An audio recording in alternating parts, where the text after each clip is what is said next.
go ahead and get started with our class this morning. We are in the final chapter of 2 Peter, the third chapter. It doesn't mean we're going to get done this week. That just means we're starting that final section there because we finished up chapter 2 yesterday.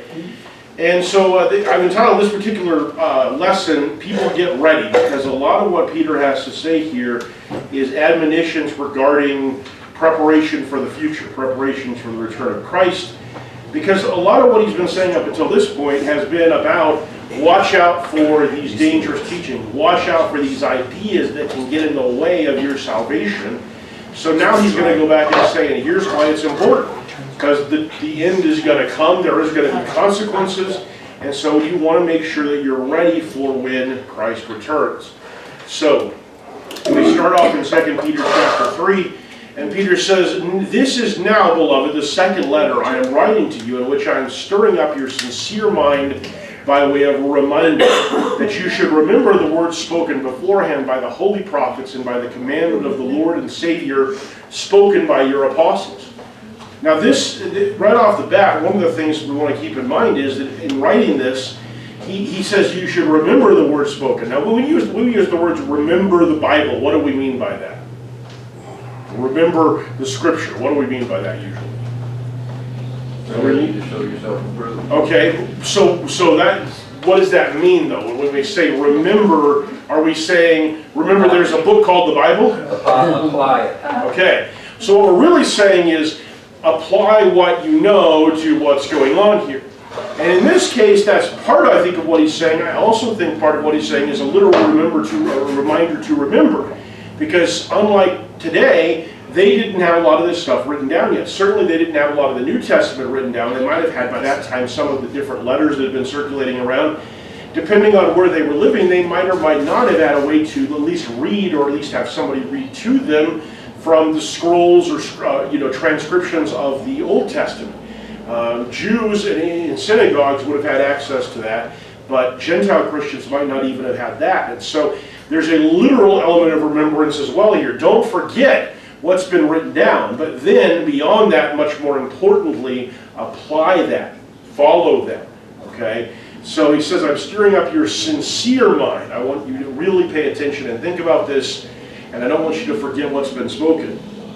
So when we talk about these commandments of our Lord and Savior, and the commandments that were the words spoken by the holy prophets, we're talking about a lot of stuff, obviously. But when we talk in particular about Jesus at the end of his time on earth, in that upper room in John, where we read about that, goes through and talks about some specific things that he wants his disciples to do. And so in John chapter 15, he says, "My Father is glorified by this, that you bear much fruit, and so prove to be my disciples. Just as the Father has loved me, I have also loved you. Abide in my love. If you keep my commandments, you will abide in my love, just as I have kept my Father's commandments and abide in his love. These things I have spoken to you, so that my joy may be complete and may be in you, and that your joy may be made full. This is my commandment, that you love one another just as I have loved you." Now Jesus has previously explained this. Why is it so important? Why is this idea of love so important to following the commandments of God? Well, when he was asked at one time, he was told that the first commandment is to love God, and the second is to love your neighbor as yourself. Okay, and then what does he say when he's answered? Because a guy asked him a question, what's the most important commandment? And he gives those two, and then he finishes it off by saying what? Well, he tells a story. Well, before he says that, there's something else he says. About the importance of love the Lord your God with all your heart and soul and mind and strength, love your neighbor as yourself. What does he say? For this means the whole. Okay. This is the law. So in one version of it, he says this is the whole of the law, or this is the law. The other way he puts it is that all the law and the commandments rest on these things. If you have these things, if you don't love God, if you don't love your neighbor, you can't follow the law. You can't follow the commandments well. You will be able to do them some of the time, but you're constantly going to be looking for ways out, and you're constantly going to lack the faith that drives true obedience. Elsewhere in the scriptures it says it's impossible to please God without faith. So you don't have a genuine underpinning for the reasons you're doing the things that you're doing. You will do them up to a point. It's kind of like, there's been a lot of studies that have looked at people who are sociopaths or psychopaths. And in both cases, there is a lack of connection between what the rules are and feeling like they actually have done something wrong if they don't follow the rules. Now, most sociopaths actually learn how to follow the rules, not because they like the idea of rules, but because they don't want to get in trouble. I mean, most people don't want to get in trouble. We just don't. I mean, we like to get away with stuff if we can. We don't want to get in trouble. And so most sociopaths learn how to mimic normal behavior by following the rules. But they don't do it because they understand why the rules are good, or because there's some sense of them that says it would be wrong to not do what society says. They do it because if they don't do it, bad things will happen to them. So it's pretty straightforward, which is okay. I mean, from the standpoint of a functioning society, if that's why people will follow the rules, okay, we can live with that, you know, especially someone who doesn't have any other way of doing it. But at the heart of it, when they're confronted with a situation where there's no consequences to making the wrong choice, they're going to make the wrong choice as often as they're going to make the right choice, because they've got nothing underneath that sense of, if I don't do the right thing, bad things will happen to me. If you take that away, they've got no reason to do the right thing. And for most of us, we have that same problem. If we don't have love, if we don't have faith, then the driving force that gets us to do the right thing when nobody's looking, to have integrity and character and things like that, that's gone. And so we will routinely default back to our baser human instincts if we don't have something more than just, there's a rule, and if I don't follow the rule, bad things will happen to me. And so that's where this idea of love becomes so important in terms of following the commandments of God. And so there's lots and lots of commandments, but you know, I think all of us have observed at one point or another that if you are acting out of love for God, you're acting out of love for someone else, you're going to do things that line up with the commandments without necessarily needing to know all the commandments. Now, you're not going to get all some of the rules in the Pentateuch about, you know, mold and things like that. You're probably not going to get all those right, you know, all the little personal hygiene and cleanliness rules, because a lot of those are not intuitive. But when it comes to the larger issues of, you know, how you treat your brother and what you do in terms of how you worship God and things like that, these are things that we get right if we're acting out of love, most of the time at least, unless we get kind of confused by something. So when Peter says, remember the commandment, he's probably talking about the plural of that word, but at the heart of it is this idea of love and love for God. All right, any comments on that before you move on? Steve? Well, so I'll make a comment. The thing that we all understand in Christianity is that we have a moral compass. And he's basically saying, here's your moral compass. It points toward love. Go that way. But I was watching something this morning on YouTube about some of the different things you can get into on the internet when it comes to pornography. Okay, and this woman was fighting against trafficking and underage parts of that. And the one commenter that was interviewing said, you know, it seemed to me that almost everyone would agree that a 15-year-old, that there's something wrong with that. And I thought to myself, no, there's a lot of people that don't think there's anything wrong with anything. Yeah. A lot of people, they have no moral compass at all. And so what's a number like 15 or 18 or 14 or whatever, it doesn't matter. To them, there's no moral compass at all. So to them, it's who cares? And that's your sociopaths. Yeah. That's the people that can rationalize evil and wrong and say, who are you to say that I'm wrong? Right. And so we just, as Christians, don't think that way. So this comes fairly easy. When we stray off of our compass a little bit from love, we know we strayed off, and then we try to get back to it. Right, because we have consciences. I think you make a good point that, and maybe this wasn't exactly the point that you're making, but it kind of raises another aspect of this, which is I think that as a society we are sort of breeding sociopathy to a certain extent. I think Mark could probably speak to this as well from his career background. what you see is a greater and greater sense of rules. Those aren't my rules, I don't have to follow them. And again, most people still buy into the idea that, there's consequences, so I'm not going to do it, or at least I'm not going to do it in a way that I'm going to get caught. But they're not looking at it from the standpoint of this is a wrong thing to do or this is a right thing to do. They're simply looking at it from a cost-benefit analysis. I want to do this, can I get away with it? And if I can, then I'm going to do it, and if I can't, then I won't do it. And if I might be able to, then I have to think it through a little bit. That's not the same. That's an analysis that keeps your society from completely collapsing, but is an analysis that gradually leads your society down and down and down. Because it's one thing, true sociopaths, have biological and chemical differences in their brain. They don't work the same way the rest of us do. But what we have done in our society is we have trained people to think like that. We've taken the moral component out of it because there's no, I think I've talked about this before. I remember sitting in law school in my third year, I think, with probably 7 or 8 of us that were sitting around talking about where the moral authority of law comes from, where the authority of law comes from more generally. And the issue was, what is it that makes law right or wrong? And the struggle that almost everybody in that group was having, because they were secularists, they didn't believe in God, was it's impossible to nail down a right and wrong if you don't bring some kind of moral authority into it. Because otherwise it's a matter of, well, it's what the majority of people want. Okay, well that's great, but the majority of people 200 years ago wanted slavery. At least the majority of people who were in charge of stuff wanted slavery. Was that okay? And of course, you got one of the people who was leading the group was a black one, and she thought, well, that's not okay.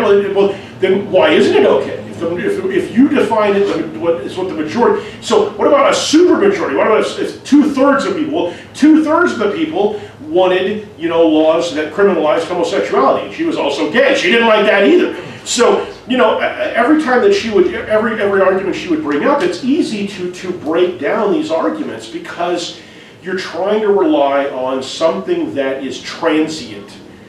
And so you're basically saying morality is a moving target. It's what's right for this group isn't the same thing as what's right for that group.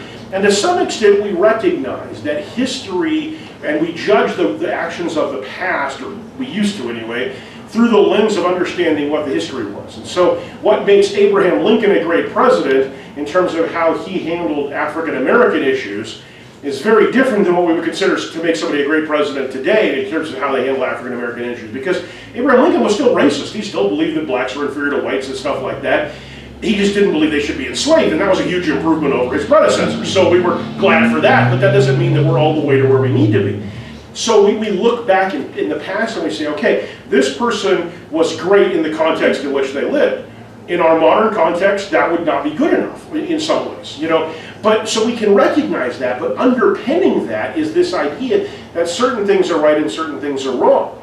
And so it allows us to look at another country that does things that are objectively bad and evil things and say, this is wrong. I don't care that you're a sovereign nation. It's not okay to murder millions of your own people. Or it's not okay to oppress your own people and prevent them from having any sort of freedoms or anything like that. We can judge this on an objective scale. But as we become more and more humanist and less moral, it becomes more and more difficult to make those arguments and make a sound argument. And so it really becomes, what do I feel like? Everything becomes anecdotal. How do I feel about it? How does it impact me, rather than what is right and what is wrong?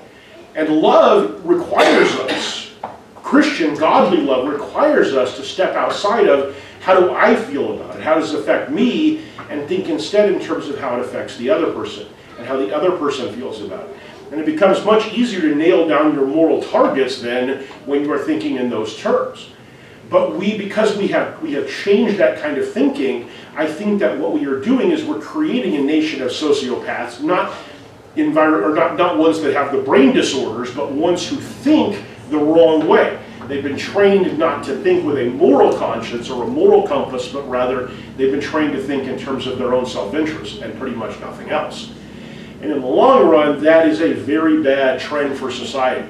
because it actually takes a very small fraction of society to start to say, I don't buy into the laws at all, and society breaks down. It's actually, there's an interesting calculation. I go over this with my students in, sometimes in my history classes, but always in my enrichment classes, that when I talk about the rule of law, that if you think about Payson has about 15 to 17,000 people, something like that in that area. How many law enforcement officers do we have, actual armed, trained law enforcement officers? If you put together the town, the county, and the DPS officers that are kind of generally stationed in that area, anybody know about how many we have? You might have a better idea than most of us. Well, I would guess maybe around 50. Okay, yeah, that's probably a pretty good number, right? Somewhere around there. Now, they aren't on duty all the time, obviously, because that would mean all 50 of them are working 24 hours a day, and that's not sustainable for very long at all.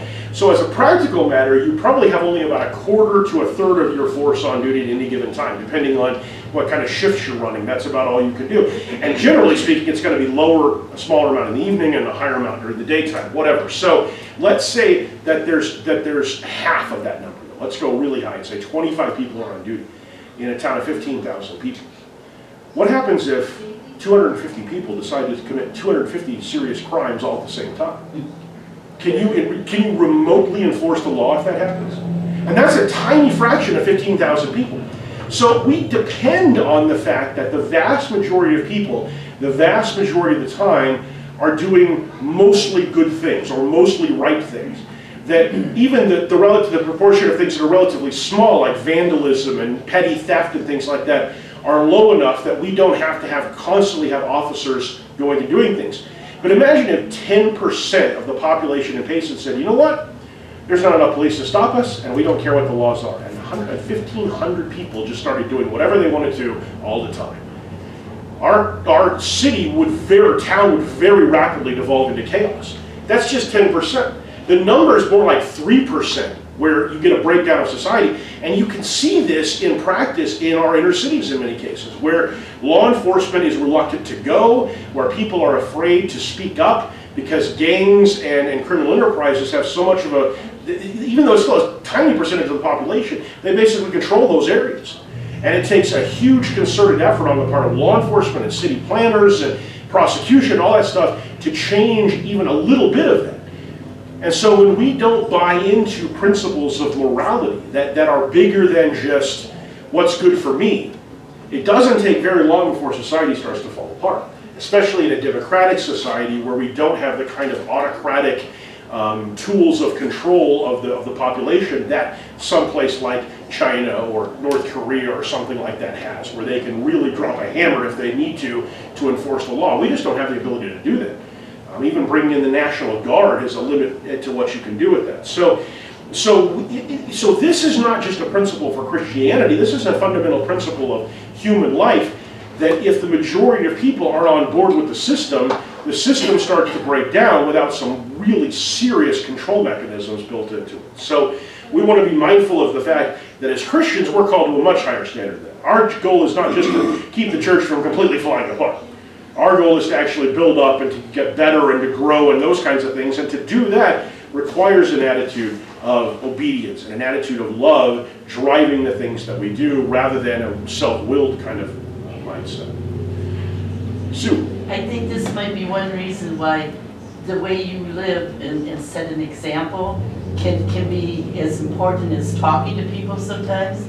I happen to be reading a book that's dealing a lot with Chinese culture, and this is, your small town people or whatever, but they're worried about whether they're lucky or not, and if it's a tradition or not, and it's not based on right or wrong, which is what we basically use as our compass.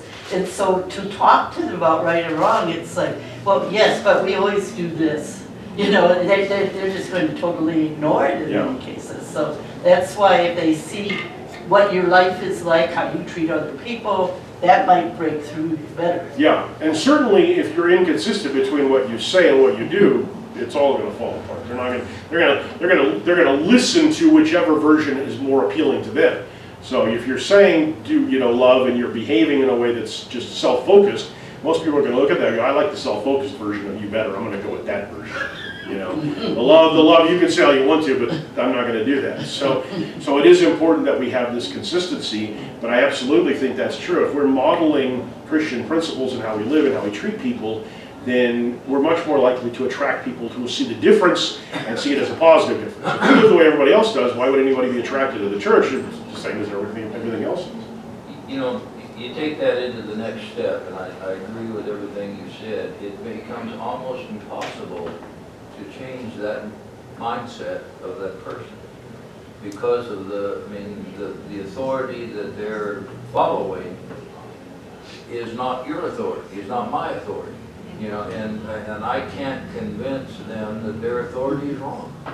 Well, I think that's why arguing doesn't get us as far as we used to think it did. You know, it speaks to a fundamental problem, which is when you try to argue with someone, if you're not using the same set of rules for the argument, you can't have a productive argument. You know, I've talked about this before. The mistake a lot of Christians make when they try to speak to someone who's a Latter-day Saint about their religion is they try to say, well, here's what the Bible says. And the Latter-day Saints are like, yeah, great. I believe in the Bible. Well, okay, but kind of, because what most Christians at least say they believe is that they believe that the Bible is the true and complete inspired Word of God. And what Mormons believe is that the Bible is the revelation of God that was later on adulterated by generations of Catholicism and other religious groups. And the Book of Mormon is the one that's actually the one that's complete, or that's accurate and total, and it's wherever it disagrees with the Bible, it supersedes the Bible. So if you try to have a debate or an argument or discussion with someone who is a Mormon, and you try to go to the Bible for that, you're not debating the same thing they are. It's the difference between when Sue and I drive down to the valley sometimes, and we go through that area where the speed limit is the yellow 55 mile an hour. You should be driving 55 miles an hour. No, I shouldn't. The speed limit is still 65 miles an hour. Kind of goes back and forth on that a little bit, or 45. It's, So we're not talking about the same thing. She's talking about what the thing says you ought, would be a good idea to do, and I'm talking about the law says you have to do. We're not having the same conversation anymore. Okay? And so when we're talking to people who don't have the same authority, it can be very difficult to have a discussion about who's right and who's wrong.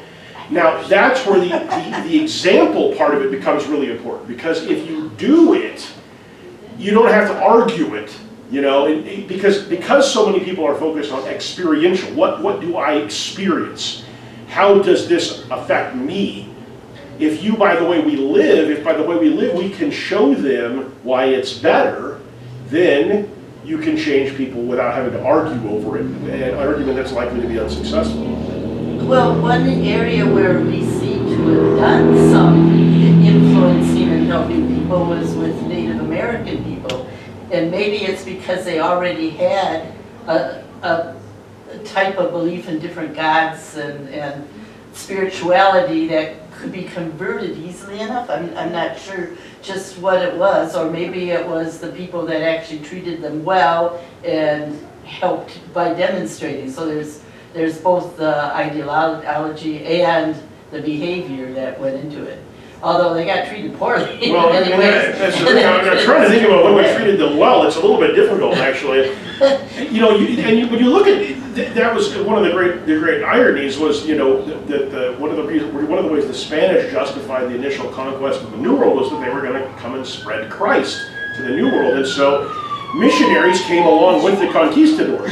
It's a little bit hard to tell people that they should, you should follow our God, because our God is better than your gods, when we're killing a bunch of you, stealing all your stuff, and taking your land.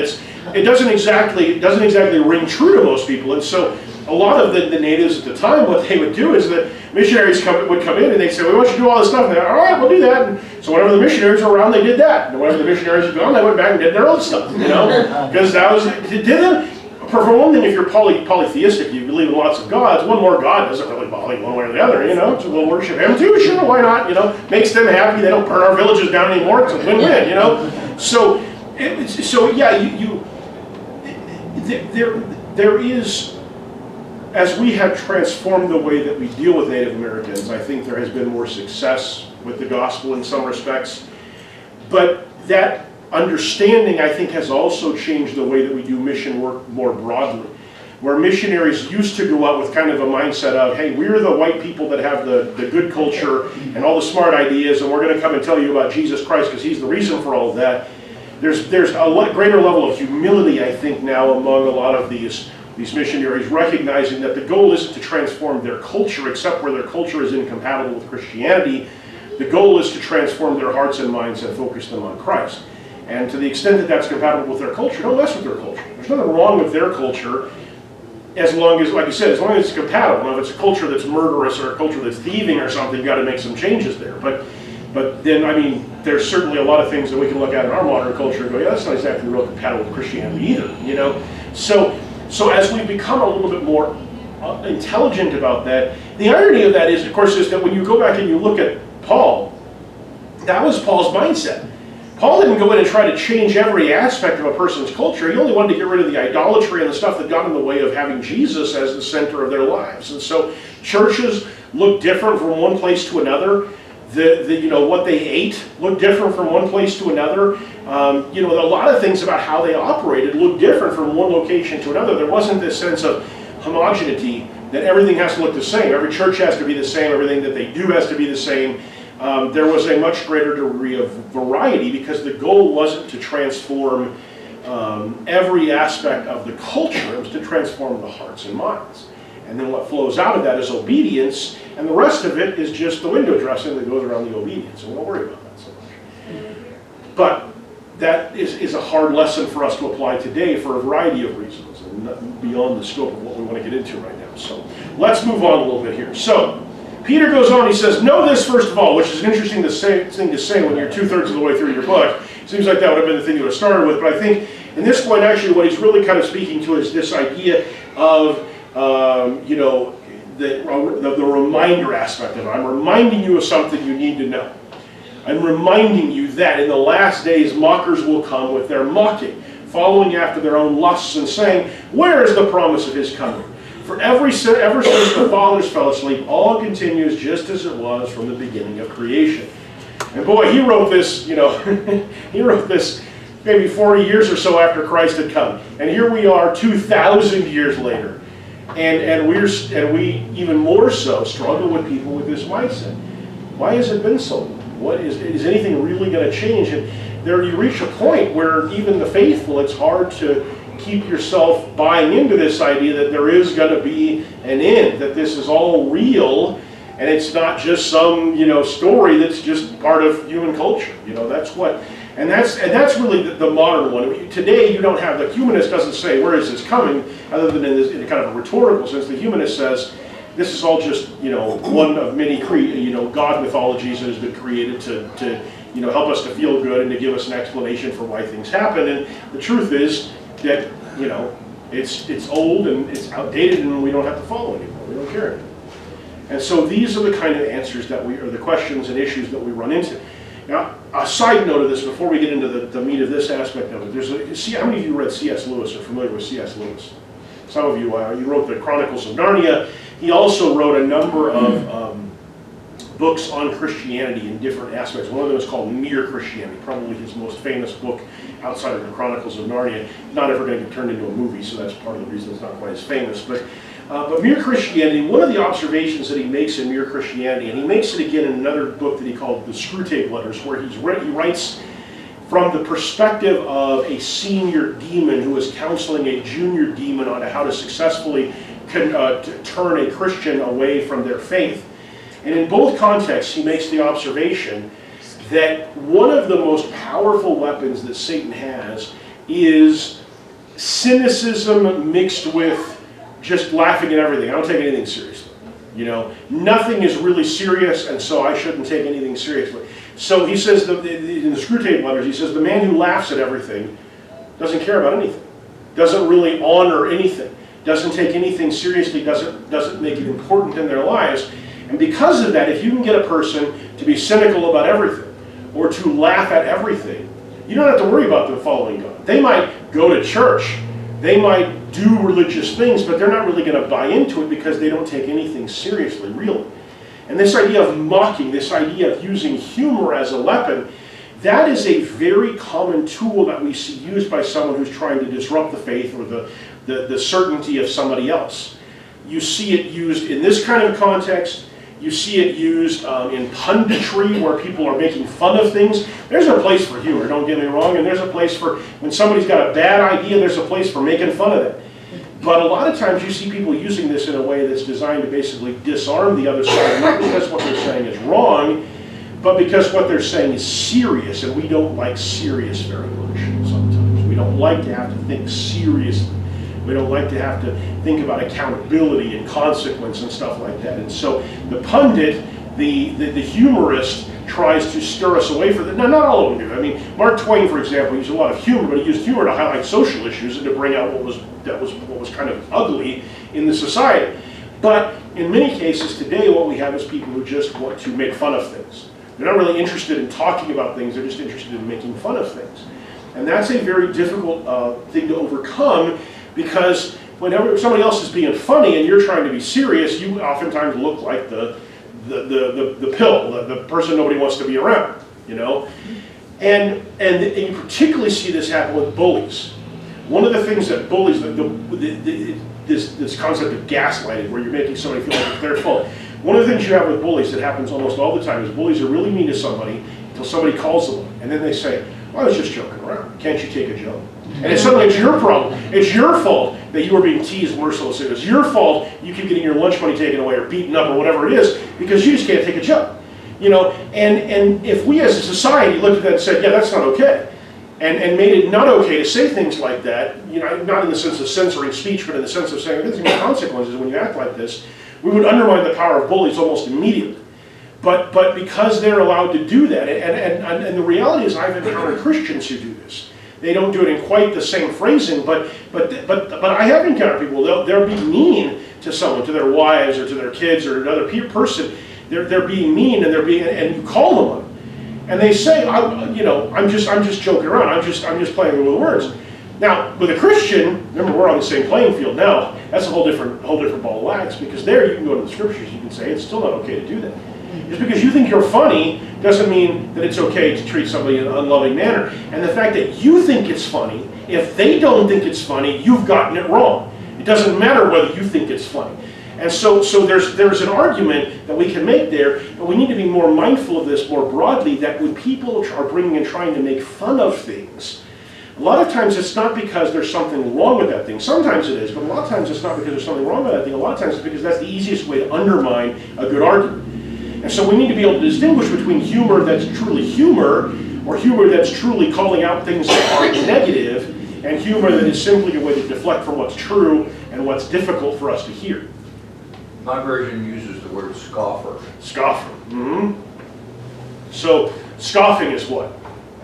Well, it gives gives a little different indication than mocking. It may be a little less humor, just making. They're making fun of. Yeah, they don't take it seriously. Yeah. Is really what it comes down to. And so, and he says, now you notice here, he says they're following after their own lust. So they're driven by what they want to do, and they're using that, or that is the tool that they're using to be able to do what they want to do, is to not take it seriously. And certainly that is endemic in our society. We don't want to take God seriously at all. You know, even when the majority of Americans, I think still the majority of Americans say they believe in God. So you believe in God? Yeah. You believe in the devil? Not so much. You believe in heaven? Oh, absolutely. You believe in hell? Not really, no. You know, the joke was, Sue and I were talking about this we've talked about this a couple of times recently. People have these, afterlife experiences, or the near-death experiences where they die and then they come back, and everybody who comes back, there was a white light and there was this sense of peace and wonder, and I just knew I was close to God. Well, no, it wasn't. Your brain cells were shutting down, and you basically were getting disconnected from reality. Because I would take those things a lot more seriously if just one person came back and said, there was fire, and there was pain, and there was torment, and I got to change my life, But nobody ever does it that way. They always come back, and it's like, oh, it's wonderful, That's that kind of that mindset is, we like the idea of God, and we like the idea of heaven, and we like the idea of getting good things. We don't like the idea of consequences and of the devil and hell. And we shouldn't like those ideas. That's the point. They're not good things, but they exist, and we cannot ignore that side of it as well. And what Peter's really talking about here is you cannot ignore the consequences of what goes on. So, in Matthew, Jesus says to them, and speaking about the way of people looking at his teachings, he says, to you, to the apostles, it has been, and his disciples, it has been granted to know the mysteries of the kingdom of heaven, but to them it has not been granted. For whoever has, to him more shall be given, and he will have an abundance. But whoever does not have, even what he has shall be taken from him. Therefore I speak to them in parables, because while seeing they do not see, and while hearing they do not hear, nor do they understand. Jesus says, these people can't understand what I'm saying. And even if I told it to them in plain words the way I tell you, they still wouldn't understand it. Or if they understood it, they would understand it as being an affront, and they would not listen to me anymore, or they would seek to kill me or whatever. You notice that the few times that Jesus speaks plainly about who he is and what he's there for, to anybody besides his close apostles, they try to kill him. Several different times there was an attempt to kill him before the Pharisees and Sadducees finally got it right. And so Jesus knows that the average person isn't ready for his truth. Now, this is during a time period before the full revelation was made, and now people have, I think, a greater ability to come to the truth and understand it. But there's still that fundamental problem, which is if you are determined not to know, you're not going to know. You know? That was not right. You think about, we've all encountered people like this who have a deliberate blind spot to something they don't really want to know. I would say more often than anything else when it comes to adults, it's their kids. They don't really want to know what their kids are like, you know. They're hiding that from themselves, or they're ignoring the truths about it, or they're ignoring the truths about themselves, you know. So we ignore the things that we don't like. And then suddenly we're the ones that are shocked when everybody else knew all along, you know, that it was this way. Oh, I had no idea Billy was like that. I just thought he was the nicest boy, you know. So it's that deliberate ignorance, and this mocking is a way of creating that deliberate ignorance of never taking things seriously, of looking past the surface of stuff to what's the deeper meaning that's in it. And so Jesus says we got to take it seriously. We've got to be willing to look beyond just the surface and delve deep into the truths of God. I think it also means that you need to apply it. Yes. So I'm reminded of this David, which you just studied, and how when the prophet came to him and said, I got a story for you about this poor guy that had a lamb and all of that. And we know that story. Well, when David heard it, he was incensed. That's totally wrong. I'll take care of it. And then the prophet says, it's you. You're the man. Mm-hmm. He had a choice right then, David did, of being like this, refusing to hear it, refusing to understand it, refusing to apply it. But he didn't do that. Yeah. He went the other way. And his immediate response is what? What does David say? I've sinned against the Lord. So there's an immediate, it's not just acknowledging that, although that is a powerful thing in itself. You think about how hard it is for so many people to say that they were wrong about anything. You know, I talked about this before when I used to do a lot of plea agreements as part of practicing law. The vast majority of cases, criminal cases, are settled through plea agreements where you did something wrong, you get a better sentence, a lighter sentence in exchange for pleading, and we don't have to try the case. And yet, so many times people who are getting a much better outcome than they would have if we tried the case could not bring themselves to say to the judge, I did this thing, you know, because they don't want to acknowledge that they did something wrong. They want to say, well, I did it, but here's the reasons why. And the judge is like, I don't care what the reason was. All I need to know is, did you do the thing or not, you know? And they don't want to simply say, yeah, I made a bad choice. Yeah, I did something that was wrong. They want to justify it. They want to explain it. They want to prevaricate. They want to find some way to avoid being fully responsible for it. And David doesn't do that. And he does it in a public kind of a way, because people are there seeing this, and he says, I've sinned against the Lord. Now, in Israel, that's not an insignificant admission, because what is the consequence of, strictly speaking, of what he has been charged with by Nathan? Death. He's actually admitting a crime that's worthy of death. So that's not a small thing by any means. Now, the fact that he's the king is going to make it pretty hard for anybody to enforce that sentence, but still, even if you take that out of it, admitting that in front of everybody is not the sort of thing a normal national leader does. You know, we don't see national leaders getting up until every other possibility has been exhausted and saying, I did something wrong. They will find every other thing to do besides saying I did something wrong, because that's just not in their nature for the most part. And then, to me, this is parallel, even though it's not an example of someone doing something wrong, it's an example of people just not accepting the truth. Yeah. And so then they mock it. Yeah. And that's their justification of saying, you're crazy. Where is he? Where's the coming? Right. Where's where's this? And you do see, and you see a lot of that today, where people are saying, you're saying that this is true, and yet we don't see the consequences. We don't see the reality of this. The reality is missing. So you have your faith, but you've got nothing to back it up. And of course, one of the things we're going to get into this, Peter's going to talk about, is here's some examples from history that will help you to back it up. Of course, the mocker says, well, those are Bible history, that's all just made up anyway.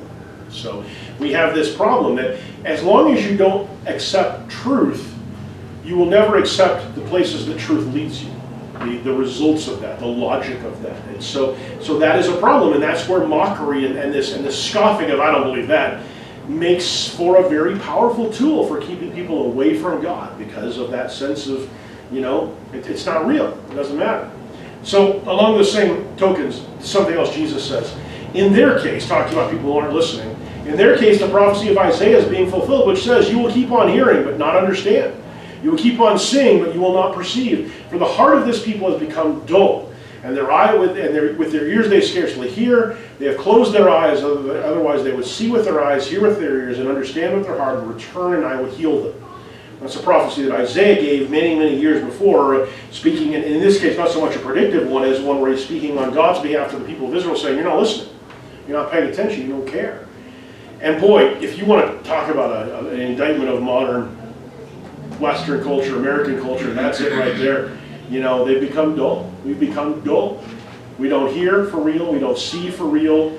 If we did, we would actually see what's wrong. And I'm not even just talking about the moral side of things, the biblical side of things. If you think about the degree to which, as Americans, we just want to bury our head in the sand about the realities of the world around us, about the realities of the economic decisions that we're making as a nation and as people, about the consequences of so many choices that we have made, so many things that we have kicked down the road and not really dealt with. There's a real truth to this idea that in a lot of ways we're running on the fumes of the greatness of the post-World War II era. You think about post-World War II, between the Great Depression and the New Deal and the Eisenhower era, almost all of our modern infrastructure in this country came from those. And those are now almost 100 years old in some cases, 75 years in the newest cases, and what's inevitably happening to our roads and to our public facilities and things like that when they're 75, 100 years old. Potholes. That's right. Potholes and decay and bridge collapses. The thing is, rather than gradually taking care of that as we went along, which would have forced us as a society to reduce our standard of living a little bit, we've kicked it on down the road. And it's this next generation that has to deal with those problems. They're the ones that are going to have the roads that are going to be literally falling down, and those kinds of things.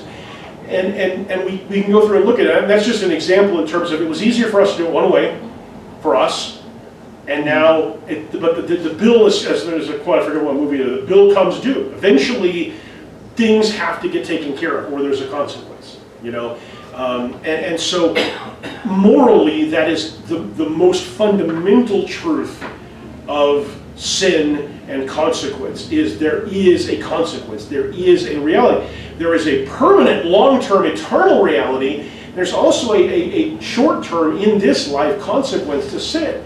When you do things that are wrong, the consequences pile up, and you get more and more bad things happening to you as a result of it. It's interesting to me looking, I'm glad he's not here, this would embarrass him horribly, but I look at my father, and my father is one of the people that I know, and I know him well enough to be able to say this with a high degree of confidence, whereas with most of you, although I know you, I don't know him well enough to be able to say this is a certain thing because I don't know your lives the way that maybe I should.